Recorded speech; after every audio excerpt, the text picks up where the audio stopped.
Bueno, sí, mira, aclarémosle aquí a nuestra audiencia, esta es una segunda parte de lo que hemos estado conversando sobre América Latina. Y ahora, hoy que terminamos con lo de Hugo Chávez Farías, líder del pueblo venezolano, presidente de Venezuela, hoy pues se encuentra ya en la eternidad. Él mismo lo dijo en sus últimos días de existencia, de que había sido envenenado por la Agencia Central de Inteligencia de Estados Unidos. Y fíjate que hemos estado dándole bastante reflexión a este tema porque acá nuestros corresponsales en equipo, en visitas que hicimos en tiempos respectivos, logramos conversar así personalmente con Hugo Chávez y luego después también con Evo Morales, que es lo que vamos a cubrir en estos momentos, como lo dice el tema de este programa especial, que es el envenenamiento de Evo Morales. Evo Morales resulta que en estos momentos se está pasando por tiempos bastante difíciles, se le ha encontrado un cáncer, imagínate que cáncer más apropiado, ya que es un cáncer que lo ha silenciado, un cáncer que silencia, un cáncer que le ha cancelado la capacidad de hablar y de dirigirse a su pueblo. Tal vez la América Latina necesita, fíjate, y esto pues lo estamos diciendo por supuesto con bastante humildad, bastante tristeza, bastante preocupación. Y fíjate que hay algo que nos llamó la atención porque Hugo Chávez nos decía en aquellos tiempos, nos decía que el presidente de Cuba, Fidel Castro, le había recomendado que tuviera un gran cuidado porque ahora hay muchos libros que comprueban lo que Fidel Castro le dijo en aquellos momentos a Hugo Chávez. Le dijo que se cuidara porque, por ejemplo, a él lo habían tratado de envenenar más de 2000 veces a Fidel, imagínate. Y como siempre tomó las precauciones necesarias, pues no se logró ese objetivo. Hugo Chávez lo dijo y lo reconoció. Dijo, no le hice caso y esto fue lo que me pasó. Fíjate que ahora es lo que decía también uno de estos líderes, decía, pero qué coincidencia de que líderes como Hugo Chávez, como la Kirchner, como la Lula da Silva, el propio Lugo,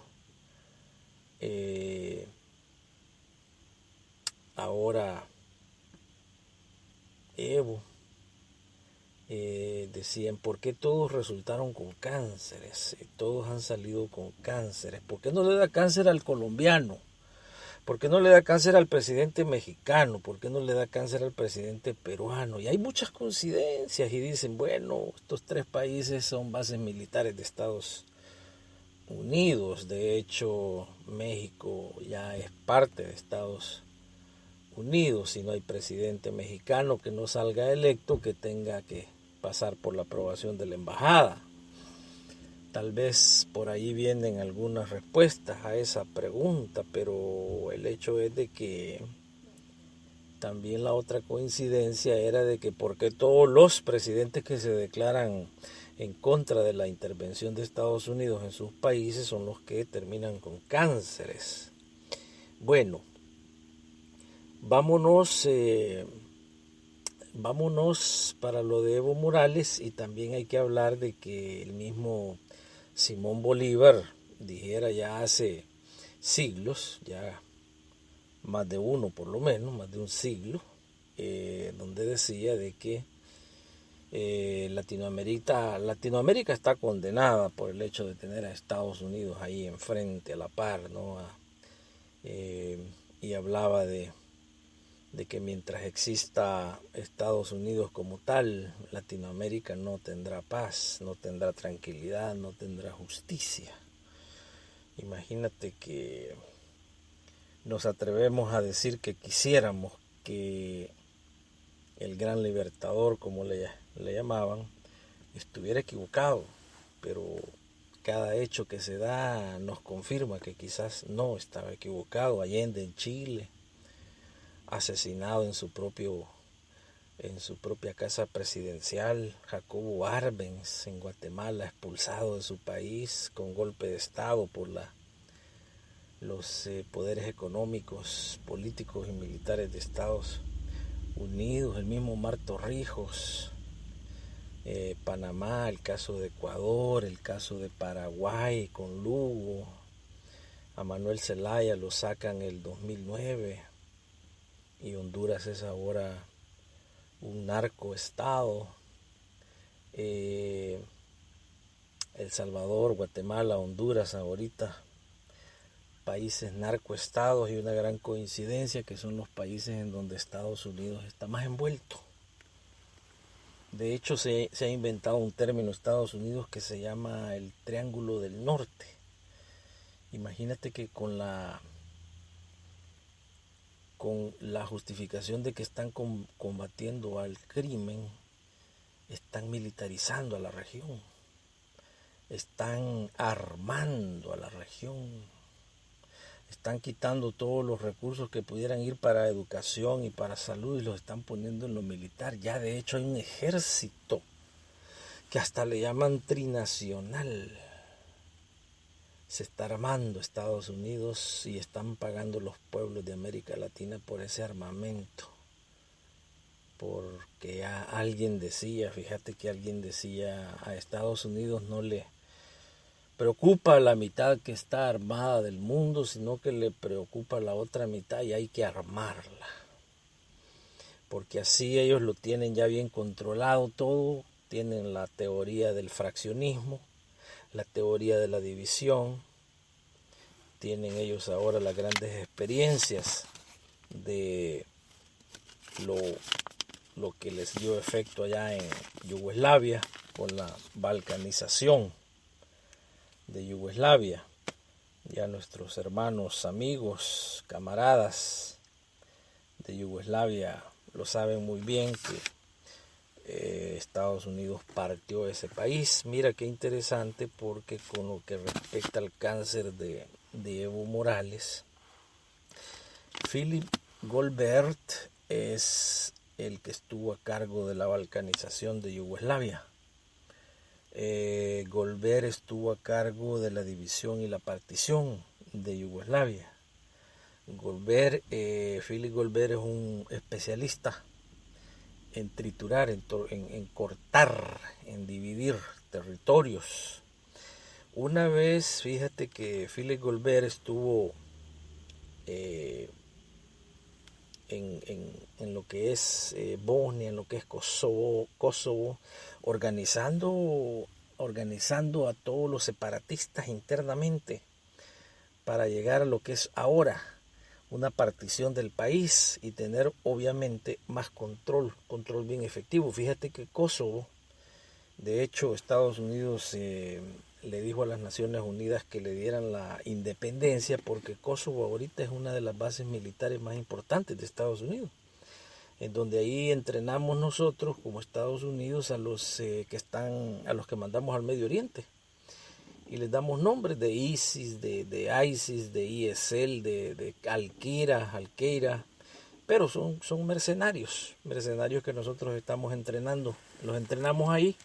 Si tú ves el mapa de Yugoslavia, es una zona bien estratégica en donde nosotros estamos mandando a estos mercenarios, más de 160,000 mercenarios, los mandamos para diferentes lugares de esa región. En el caso de América Latina, fíjate que El Salvador se ha convertido en un lugar, en el Kosovo de Centroamérica. Salvador es hoy una base militar, pero una base militar de espionaje bastante sofisticado, que está en Centroamérica y que le ayuda a Estados Unidos a hacer este espionaje a nivel regional. De regreso con Philip Goldberg, imagínate que una vez Philip Goldberg consigue sus objetivos, Estados Unidos logra la partición de Yugoslavia, obviamente después del gran bombardeo que hizo también la OTAN. Mira para dónde mandan a Philip Goldberg. Mira qué interesante. Philip Goldberg es enviado a Bolivia. Mira qué cosas. Y en Bolivia empieza a hacer idénticamente lo que hizo en Yugoslavia. Ahí sí tuvo problemas, obviamente, porque el partido que llevó, el movimiento que llevó a Evo Morales al poder en Bolivia, todo ese pueblo que lograron ganar democráticamente. O sea, Evo Morales llega a la presidencia de Bolivia vía democracia, vía elecciones en el 2006, imagínate. Entonces, a partir de ese momento, se articulan, se activan todos los servicios secretos de Estados Unidos a través de la Agencia Central de Inteligencia y se utiliza a la embajada de Estados Unidos, obviamente en La Paz, como centro de operaciones para la balcanización de Bolivia. Estamos hablando del 2000, después del 2006. Y empieza ese plan y empiezan a presionar. Estados Unidos manda del 2006 hasta el 2017. Hay estudios que indican que se han gastado hasta casi más de 500 millones de dólares en el movimiento para la balcanización, para la división de Bolivia. Acuérdate que han habido varios intentos de golpe de Estado interno en contra de Evo Morales. El avión en que él viajó a inicios de su presidencia fue secuestrado en el aire, no se dejó aterrizar. Y con algunas colaboraciones internacionales, eso no terminó en una tragedia.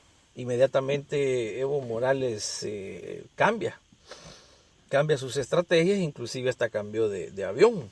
Imagínate, entonces la campaña para desestabilizar a Bolivia empieza el 2006 con el gane de el primer presidente indígena en toda la historia de la humanidad.